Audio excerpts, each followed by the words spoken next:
optimistic are you about the future? Because, you know, on the one hand, when you write about the London Boxing Academy, you sound really full of hope. And on the other hand, all the situations you describe are in place now. You know, inequality isn't getting any better, conditions aren't getting any better, employment isn't getting any better, benefits are getting more stringent. So it looks like things are going to hell in a handcart. I mean, I started this book really about 18 months, 2 years ago. Labour was still in power, but I was quite clear that we were going to lose the election and that our party had lost touch with the things that mattered to my constituents particularly. And you just sort of have to write, you have to get, it's therapy, really. We then get the downturn writ large, we get the riots writ large. I'm writing at very, very serious times that require very, very serious leadership, the leadership of all of us, really.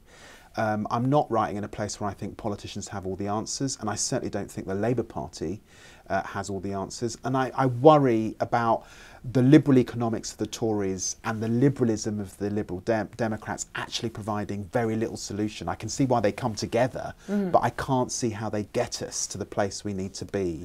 And that's where the book occupies.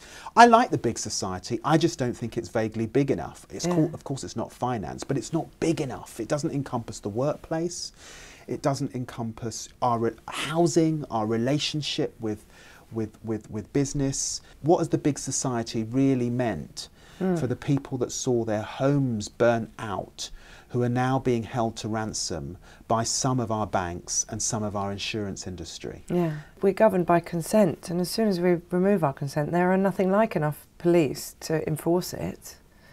Well, there are two elements to that. One, the consent model, which is actually, it's not just about the police, it's about all of us and what happens in a community like Tottenham where the consent clearly isn't there. And two, yes, it's great to have 16,000 extra police officers, but do we just want to see crime as something that we're constantly legislating against, or do we really want to be clear about fixing some of the things that are propelling and encouraging that crime? And I think it's got to be the latter, because the other is actually incredibly costly. In the same way that the banking crisis is not just about regulating the banks properly, it's about greed and selfishness.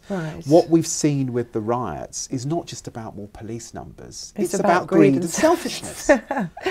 Let's be honest. Well, you're quite harsh on the rioters, but at the same time, you do talk about this consumer culture, and actually, there's a beautiful line where you say they're told that they're worth it, but at the same time that they can't have it, and it's a horrible position to be in, and I would hate to be in it as a mature adult, but at 15 I can't imagine being able to rationalise that in a way that was productive for society.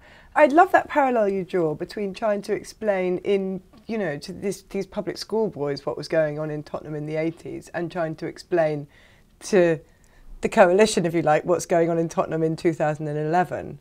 And how do you see, you describe it as a kind of cross between social liberalism and the free market, creating this hyper-individualised society.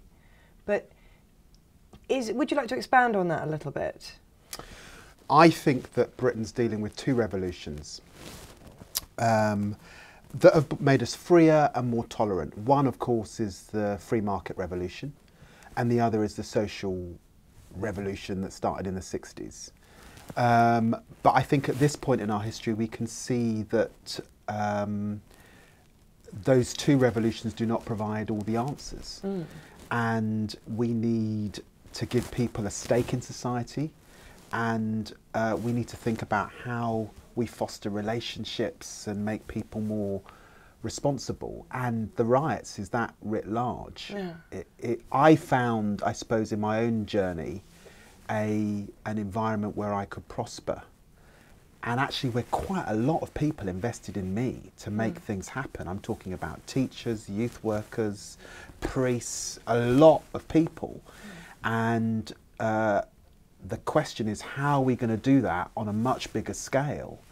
for a lot of folk in constituencies like mine. I mean, you've got some wonderful voices in your book. I love the actual, I mean, I know you say they were chilling, but the BlackBerry messages that you report were chilling, but they're very, everybody you quote, it really brings the area alive. And it's clear that you still see a lot of your constituents. But do you feel like you're seen as a Tottenham boy or as a Westminster, you know, MP? Well, I mean, I've been a Westminster MP for 12 years. Yeah. So, you know, I'm not going to pretend that I'm not part of the system, but I could have been a lawyer making lots of money. Yeah. And I chose to stay in my community because I care about it and because I know in my heart that I can make a difference. And even if that difference is by writing a book like this and trying to bring to life and to a bigger audience the stories behind the people that make up so inner city London. Yeah, yeah. And that's what I try to do in the book. Yeah. And I wanted to write a book that was popular and accessible, that was not full of policy wonk, that one of my aunts could pick up in the supermarket and read, yeah. That was accessible to people, that also just looked across the whole landscape and in the end I hope would inspire something and begin a conversation. I haven't got all the answers, I don't pretend that, but begin a conversation about some of the subjects that just seem to get forgotten. Yeah. But thank you very much. Thank you.